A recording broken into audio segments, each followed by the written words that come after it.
நான் நீண்ட தூரத்துல இருந்து வர எனக்கு பிரசாதம் போடுங்க. ஐயோ, இது அம்மனோட நைவேத்தியம், பிரசாதம் இல்ல. உனக்கு தரக்கூடாது. நீ ஊருக்கு புதுசு போல் இருக்கு, கன்னத்தில் போட்டுக்கமா. ஐயா, நல்லா இருக்கு. தூரத்துல இருந்து வந்திருக்கேன், எனக்கு ஏதாவது தாங்கன்னு கேட்டா இல்லங்கறீங்களே. அம்மா இங்க பாருங்க, அது அம்மன் நைவேத்தியம். இது இன்னும் என் கையிலே இருக்குல்ல. இது நைவேத்தியம் இல்ல, வாங்கிக்குங்க. அம்மா, அம்மன் தாயே, நான் செய்யறது தப்பா இருந்தா என்ன ஏதாவது செய். இந்த ஊர் ஜனங்க சாவும் மகமாயினாலதான்னு சொல்லாதபடி எல்லாரையும் ஆதரிச்சு காப்பாத்து தாயே.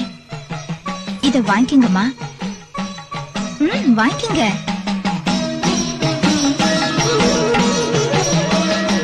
நீ எனக்கு போட்ட இந்த பிடி பிரசாதம் தான்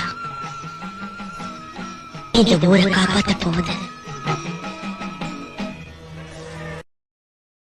Download ShareChat.